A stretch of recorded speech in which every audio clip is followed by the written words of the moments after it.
নমস্কার। কবিতা কেন এলো না? সুভাষ মুখোপাধ্যায়। সারাটা দিন ছেলেটা নিচে নিচে বেরিয়েছে, রাস্তায় আলো জ্বলেছে অনেকক্ষণ। এখনো বাবা কেন এলো না মা? বলে গেল মাইনে নিয়ে সকাল সকাল ফিরবে, পূজার যা কেনাকাটা তাই এই বেলা সেরে ফেলতে হবে। বলে গেল সেই মানুষ এখনো এলো না। কলার গায়ে খুন্তিটা আজ একটু বেশি রকম নড়ছে।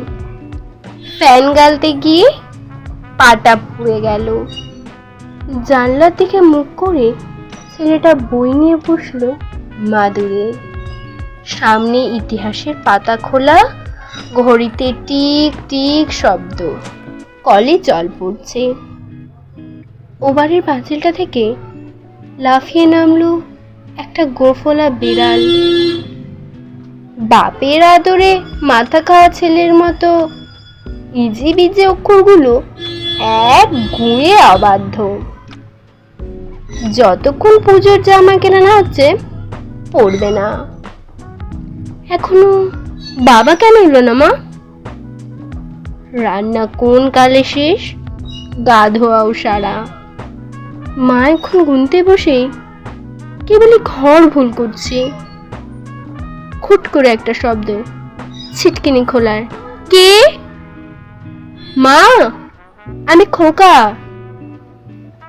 গলির দরজায় ছেলেটা দাঁড়িয়ে এখন রেডিওয় খবর বলছে মানুষটা এখনো এলো না। একটু এগিয়ে দেখবে বলে ছেলেটা রাস্তায় পা দিল।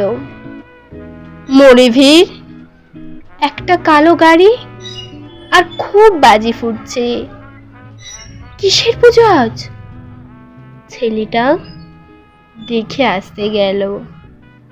তারপর অনেক রাত্রিরে বারুদের গন্ধে ভরা রাস্তা দিয়ে অনেক গলি গলি ঘুরে মৃত্যুর পাশ কাটিয়ে বাবা এলো, ছেলে এলো না।